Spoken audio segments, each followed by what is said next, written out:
How's it going, everybody? Derek from Make Media Studios, and this week's podcast is with Peter Kae. He's from Germany. He goes by Peter Kae online. He is a filmmaker out in Germany. Really happy to have you here, Peter. How's it going? Yes, I'm doing very well. Thank you for inviting me. I was really honored as you wrote me on Instagram to ask me if we can have this interview. So it's really cool. Yeah. Never done something like that before, but happy to talk to you. Hey, I mean, I enjoy looking at your tutorials and the content you're doing on Instagram. So I wanted to get your point of view on what you're doing. Okay, I'm gonna give you all the answers you need. So tell the people here on the podcast probably don't know you too well. Tell me a little bit about you. So I'm a filmmaker based in Hamburg, Germany. Hamburg is from the northern part. Mm-hmm. I started filmmaking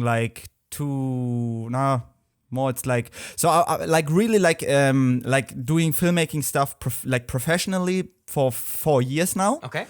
Before it was more just like a hobby. I never did a training, so I don't have a filmmaking degree or something. Can you call it filmmaking degree? Yeah. Is it Film. You didn't go to film school or anything like that? that's a sentence everybody's saying. Yeah. I never went to film school. I can read that very often under some pictures and stuff. So yeah, that's a term. Okay, and so I started just as my hobby, and then I went for a year to Australia to just to figure out what I want to do with my life. Okay. And in this year, so this was 4 or 5 years ago, I really started to figuring out that I really would like to make my hobby make a profession. Uh-huh. And then I just wrote. I was sending out some references. I just did travel films, and I also did smaller stuff for friends and family. And I never thought that it's possible to get a job at a real filmmaking company. Yeah. But I just tried it, and then I got a response for an interview, and it worked well. And since then I I started to make a training there as a trainee for the beginning. So I had already, I would say, basic skills for everything, but I learned a lot there, and this is now almost 4 years ago, I think. No, 3 was it 3? I'm not too quite sure with the numbers. It's all a blur, right? Because you're just it's time is running so fast, so probably it's more 3 years ago. Yeah. And since then I worked for a filmmaking company who is specialized on building YouTube channels for brands. Okay. So this is their niche. And besides that, I'm working as a freelancer on the weekends. So I'm doing 2 things actually at the same time. Okay. So, and everything you can see on my Instagram account is just my freelance business. Okay. But I decided to go on with the work at my main company because there are just very good opportunities. We have a big team, and I have there's a lot of things I can still learn there, and we have more possibilities. I mean, if you're working with more people, you can get better or bigger projects than if you just work alone, and that's what I really appreciate there. So that's a short story. That's your short story. That's how you got to where you are now. Yes. So at the business that you're working for, you guys are making YouTube content for brands. Is that what that's what you're doing? And that's right. How long has that business been around, or how long have they been working and doing this type of work? All right. So the founders, they're called Simon and Yannick, and Hannah. These are three people who are behind that. I think they started this company in 2011. And they started with normal commercials, music videos, the basic stuff. Okay. I would say everybody's starting when he's starting out in filmmaking. Yeah, exactly. Yeah. And then they figured out that YouTube is actually a quite good platform for producing content on a weekly basis. And especially because you, as a freelance filmmaker, and if you're just focused on commercials, you never know, okay, what projects am I going to work on next month? Yeah. So you never can really plan ahead. Okay, how much money can I make in half a year? So it really depends on, and so that's why they focused on weekly content. Okay. And think that it's a really great platform, YouTube, like with a far more like Reach. how can I say it? It's a more reach for a more authentic reach, like normal commercials, and that's A lot of people. they started. Yeah, a lot of Yes. people now are using YouTube, I think, as their main source of entertainment. Like instead of watching Yes. cable television or, I just watch YouTube a lot. That's right. my main. So thing. how many hours of television you a day? So none at all. would you No, say? I mean I watch Netflix. I watch That's cool. But this is not really television. It's also like on demand. Yeah. On demand. online So- in internet video really. So I don't have any cable going into my house. I just have the internet. I use Netflix. I use Amazon Video, and I use YouTube. Those are the three. So a company that specializes in making content for YouTube, at least commercials for businesses and brands, seems probably Yes. it targets a younger audience. Yes, that's it. So that's probably a really good marketing strategy to have that. I'm not the younger audience anymore because I'm older, but that's How old are you? So how old are you? how old do you think? Like 31. Oh, good job. Good job. I'm 33. 33. Okay. Yeah, great. how old are you? I'm 27. 27. Yes. 27. No, it's 27. I mix it up. I sometimes say 32. So 32. Yeah. It's like I already said. Time is running fast here. So exactly. I am good. So Okay. what type of video content do you enjoy making the most? I haven't really figured out what exactly. I'm trying a lot of different things at the moment. So I really started with like event films, like after movies for parties or festivals. Okay.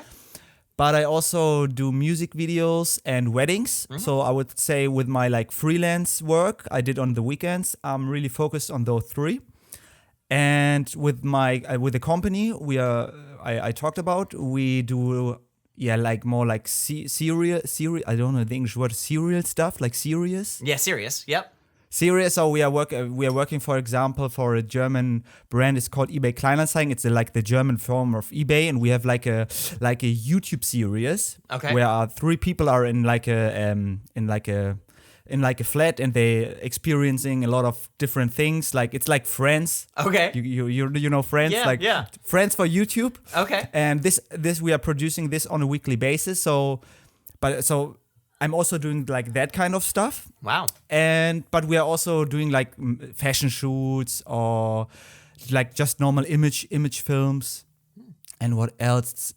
Like we just did like a car commercial for Audi. Wow, that's cool. So this also, so it's very like mixing up. So I have in some fields I have more experience, in some fields less. Do you consider yourself more on the videography side of the house or editing? I would say so, probably 30% camera work and 70% editing. Yeah. So that's what I would say is also like at the moment my schedule, like the percentage. Yeah. But I really enjoy.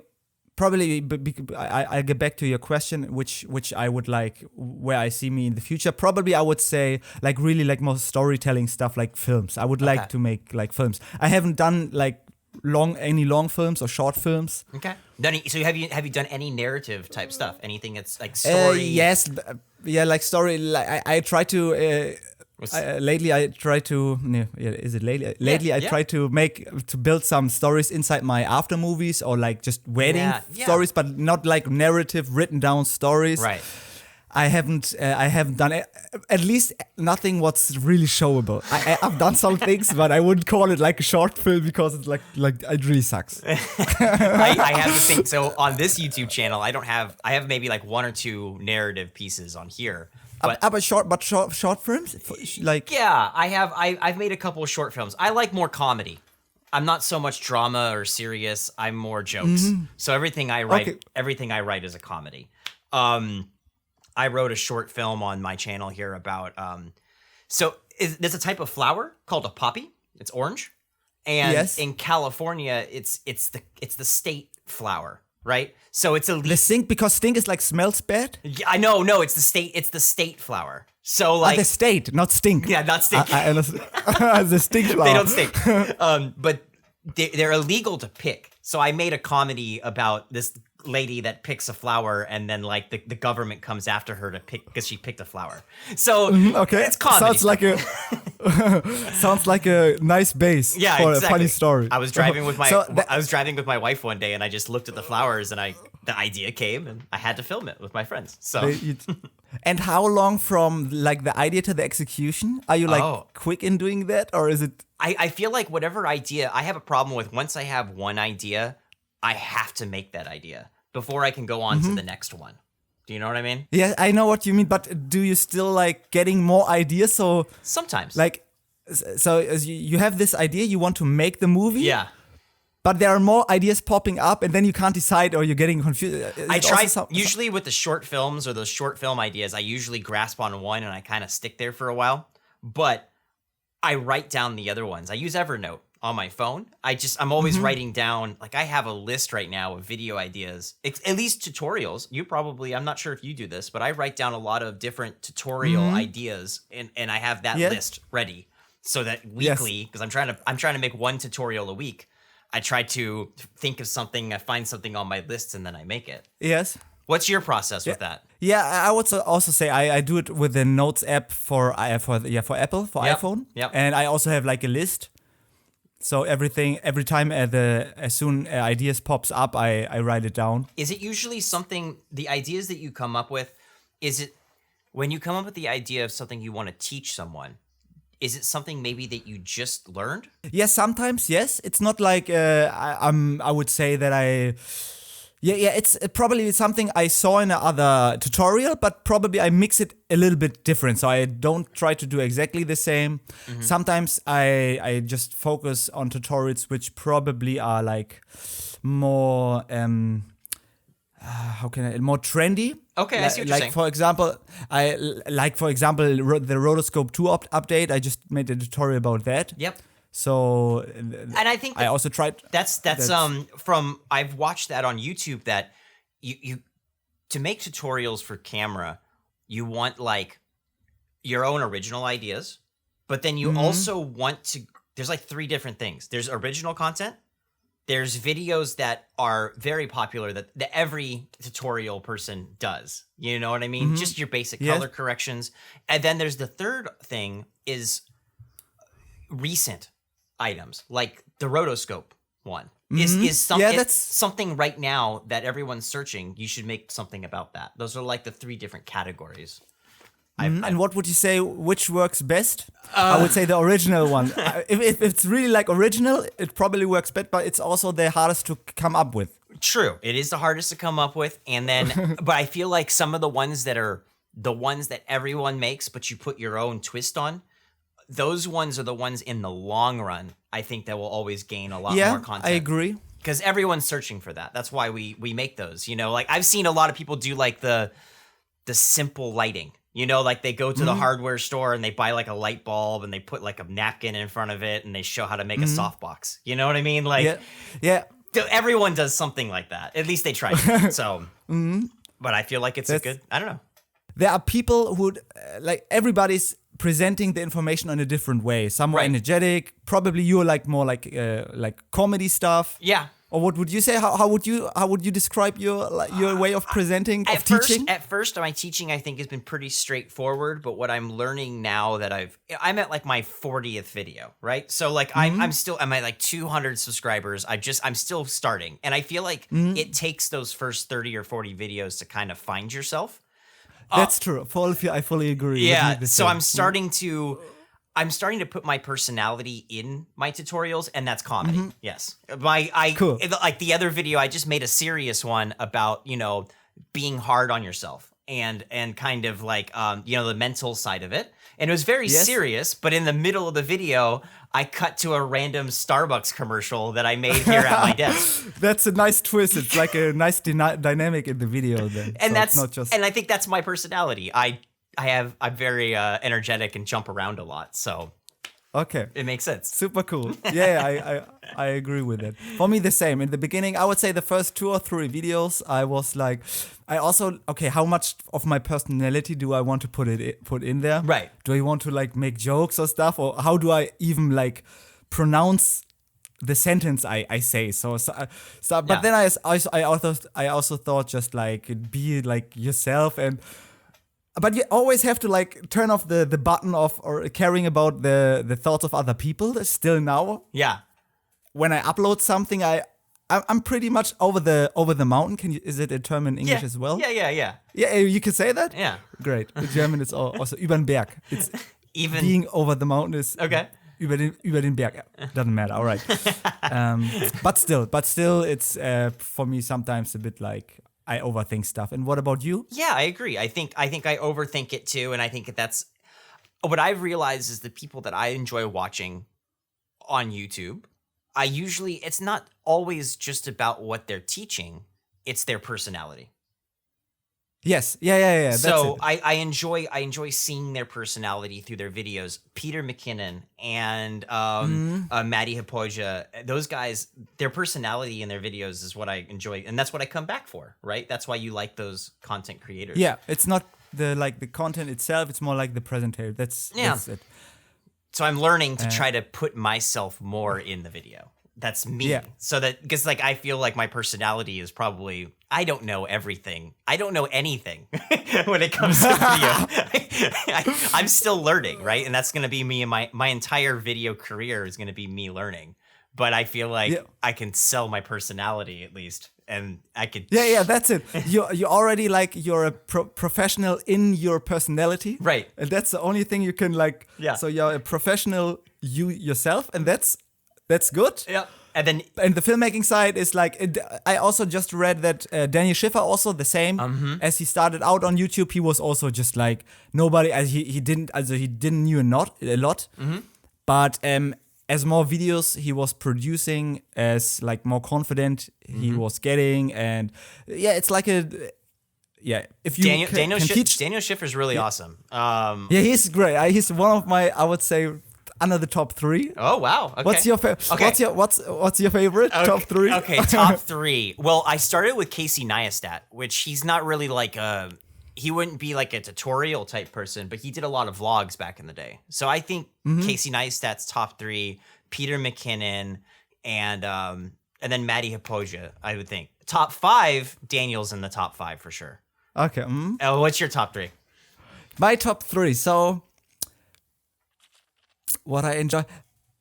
Actually, I'm always waiting. So I would put it in the row. I don't know. He's pretty small. It's a pretty small YouTuber, but he's also doing like tutorial stuff. Okay. But in a very funny way. So you will love him. Okay. He's called Orion Yorke. Okay. I don't know how to pronounce it.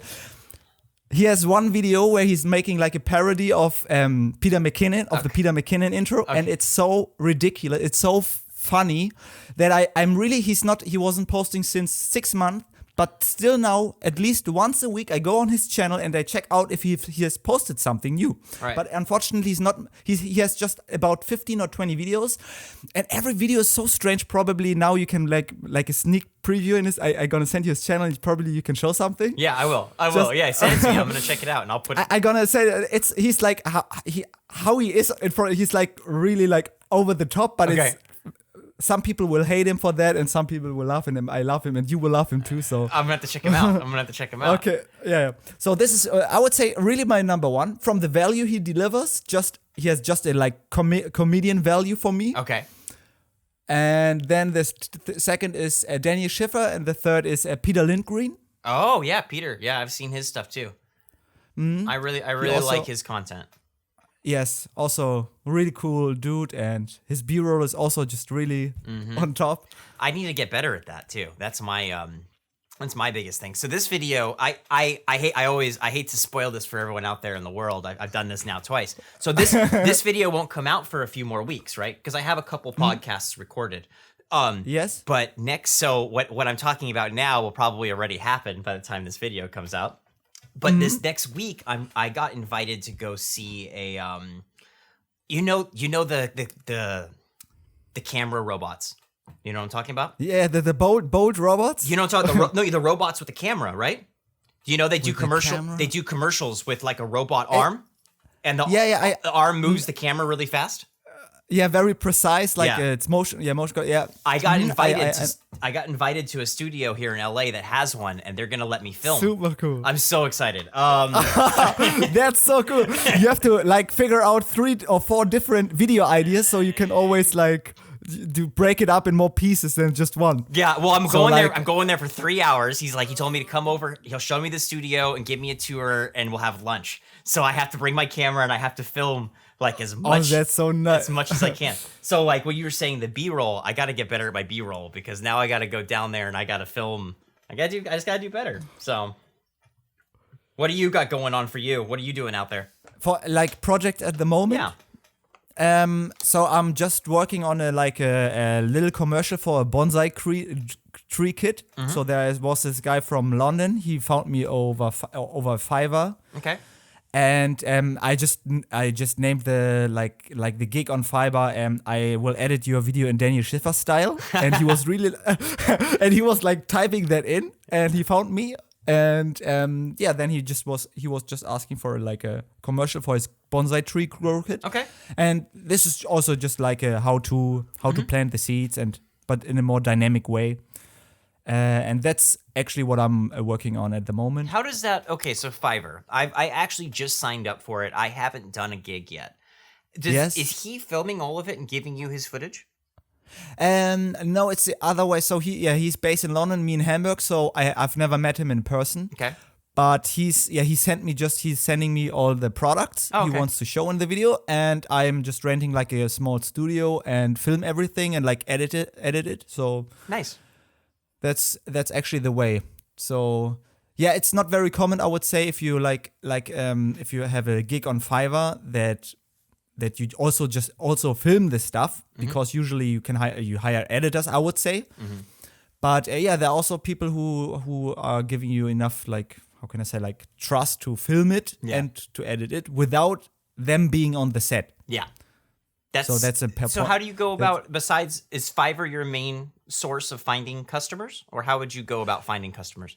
Yes, so not the main source, definitely not. I would say it's more like mouth-to-mouth propaganda. Word of mouth. Yeah. Word of mouth. Once again, sorry. Word of mouth. Word of mouth, yeah. That's, I would say. So, because I made already some event films and stuff, people are seeing the videos, and if they like them, they are in the description most of the time. There are my like contact details, and then they just write me. Nice. And so that's probably the 80% of my work is just from mouth by mouth. Word of mouth. Word of mouth. You're good. That's it. That's good. I like to do this here on the channel and have you give advice to people. So this is the point where I'll ask you a couple questions, kind of what we just talked about, but you have to give advice. Okay.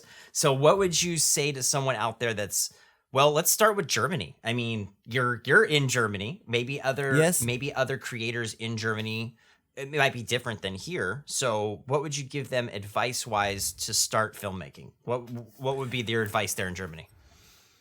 Yeah, so I can say, because Germany always is like a little bit behind the US in stuff like filmmaking, or also in other like technical industries, I would say. Now it's a perfect time to start to get into businesses like wedding wedding videos, or like content production in general. And if you just like probably do the first videos for just friends to build a like a little like some references you like can a reel. send out, like a reel. You just have to probably go out and ask and knock on doors of different stores, because everybody's getting more and more aware about how important it is to build like an online brand. Yeah. Especially now after the Corona thing. So now it's a good time just to ask. And I'm quoting somebody if I say, if you continue to knock, there will start to open doors or something like that. Yeah. So continue to knock and the doors will open. Yeah, that's it. So you just need to continue knocking, and it never happened like you expect it to be, but probably just because you did one thing on a totally other side of the spectrum, something is happening just because you did that one thing. Right. So and the connection is probably in your brain, not really like, okay, why did this happen? But because you made the step and you knocked on the door. So just, I would say it's not really like original advice, but just, it works. It's the truth. It's like the starting. It's like the starting and building the confidence that you're gonna get clients, and especially in the beginning, it's for you the same. I would say. Can you remember your first clients? How hard it was probably to get this like get the ball rolling? Yeah, would you say was it hard for you? Yeah, it was hard. I would say I started with It's always starts with like a friend. It's usually someone you know that either has a business or their family business. That's like a good way to start for me. Like my friends worked at a winery, and the winery needed some photography for their website, and I took photos of wine bottles and wine glasses, and that's like the first thing. I started with photography. I started with photography before video, so it was easy for me to get a client in the photography world. And then it took me some time. I started going to film school. I went to film school. I don't think you need to go to film school at all.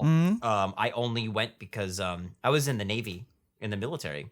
And they gave. So you have like a good sense of like determination. Yeah. I got the military kind of. I was terrible before the Navy.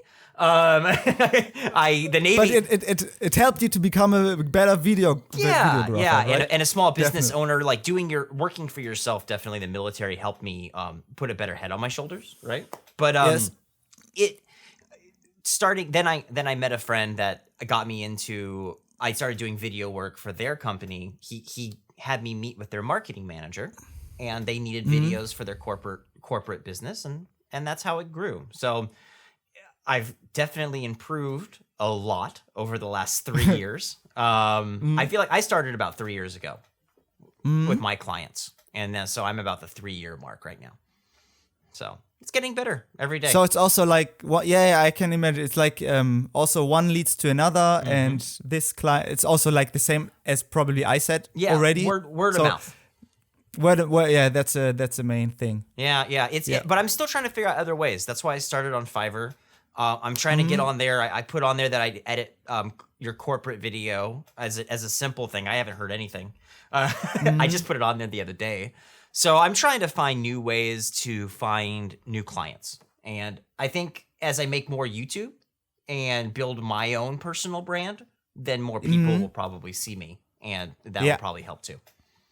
It really helps also them to decide that they want to work with you because they already know you. That's such a great thing because, you're doing videos. Yep. So you have kind of expertise and then see that you're funny and a nice guy to work with. So you're selling your personality, right? Yes. That's what that is. So what would you give some people advice for starting a YouTube channel or tutorials? Because that's what you're kind of doing that on your weekends and your off time. What would you give advice for that? Someone that's interested in starting a YouTube channel. That's probably a hard one. I try to figure out something like original, what I haven't heard before. Like advice I haven't heard before. But probably don't set the bar too high in the beginning. Just make like small videos, like probably not like a 5-minute video. Just do a simple trick just to get used to it. Okay. For example, like building black bars in Premiere Pro or something. That was my first video. And so really like a small step is already enough. Yep. And then you don't make too much stress about the weekly thing that everybody's saying, all right, the algorithm wants weekly videos. In the beginning, I was also like, okay, I need to produce weekly videos. But then I thought I wanted to make it as for fun, as my hobby and not like, I want to. So don't take it too serious. Right. That's the second thing. So make small steps and don't take it too serious. Make it because you like it, right? Not because you're hoping for views. Yeah. And then I would say the rest will come over time. Yeah, so it just takes those time. Two advices I would say are. Yeah, I agree. I think my I'm just taking it one step. You got to make videos like you said for yourself. If you enjoy making it as a hobby and you enjoy the video yourself, there's going to be someone else out there that enjoys it. Yes, that's it. Yeah. I would also say, especially like like just in the near like friends or like family. For example, my brother also is just starting out with that kind of stuff, and he's watching my videos, and at least the knowledge that he's watching the videos and he's like learning something about it, that's already like I'm happy. Yeah. So, and yeah, that's a thing. All right. Well, thank you very much for being on the podcast today. Great to thank you for coming all the way out here to California via the internet. Are you based like in LA or more close to LA in a city? I'm actually I'm in LA County. I'm 20 minutes from downtown LA. Okay, that's pretty close. Yeah, I'm in Long Beach. I'm near the ocean a little bit south of LA. Cool. I have one last question to you before you cancel. Yeah. What do you think? How difficult is it to get a job in Hollywood? Like just like a set runner or stuff. I don't talking about a big. Okay. Well, are there people waiting in front of the big studios like you see in the movies? Piece of paper, like a piece of paper.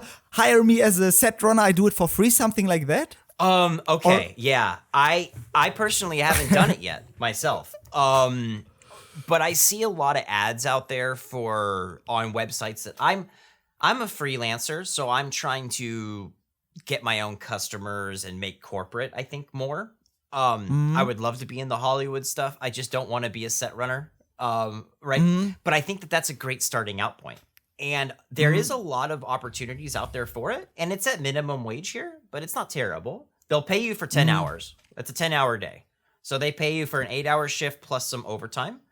And I've heard from other people that are in the industry that that's like the best way to start.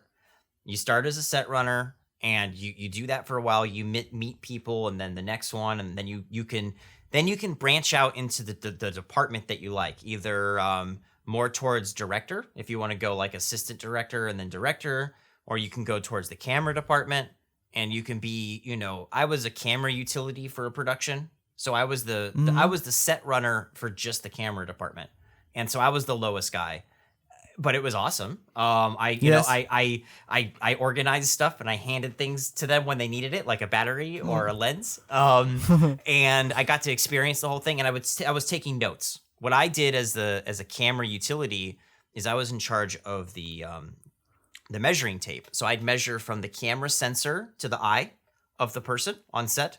Oh, and then that's what I've never heard that before. Yeah, because for the focus puller, is it like a useful information for him? Right. So you want to keep track of that distance, so that let's say that they do the reverse shot, right? If there's two people talking to each other, if you shot it at we'll use meters, right? We shot it at 1.5 meters from the eye, then the other camera, when you put it on that side, you want to be 1.5 meters. You want to be the same distance. Because then it looks natural when you're cutting. If the camera was 3 meters from this guy, but it was only 1.5 meters from that guy, then it's gonna look weird when you're watching it. It's like you're jumping. Okay. So and also you keep notes of all that, because if they film it and then they change the cameras and the lenses, and then they go, hey, shoot, we got to go back and do that same shot again. And then they look at me and they go, how did we have it set up? And I tell them, right, okay, I understand. 1.5 meters from the eye, your camera was 2 meters above the ground, because you measure to the floor too. The camera to the floor, camera to the eye, and what lens is on there. So you write down everything that the camera's set up for that shot. So if it's take 2, the camera was on a 50 millimeter lens at 2 meters tall, 1.5 meters from the subject, and it's pretty crazy. It's fun. Great. Yeah. So you better have to make sure that you put down your notes. Yes, I feel like I didn't do the best job, because it was my first gig doing it. So it was a lot of fun. And so the actors on that set, I had one of them on this podcast, but it's funny, is I've seen those actors in other shows now, like on Netflix. Like I've seen. Yeah, I saw the interview with the other. I can't remember his name, but he was like a. Yeah. Probably a big name. Yeah, he was in like The Social Network, and he was in Ford versus Ferrari. But then he was in this short film that I filmed, and the other actors in the film, like I've seen them in Westworld on HBO. and stuff like that. So it's pretty cool to see those actors in real life, and then you're watching television. Like with my wife, I'm watching television, and then all of a sudden one of them's on the screen, and I'm like, I know that guy. Super cool experience, I guess. Well, thank you very much for asking me some questions today. Yeah, no worries. Very interesting. So probably I get back to you with a video for my channel. Yeah, well, I hope to have you back on here in the future, and maybe we can collaborate in some way. Yes, in the future. So yeah. Thank you very much for being on the podcast, everyone. This was Peter. You can go down in the description below, and you can see links to his Instagram, YouTube, and you can follow him and check out what he's doing. Thank you, Peter. No worries. Have a good day. All right. And this has been another Make Media Studios podcast. I am Derek, and we are out.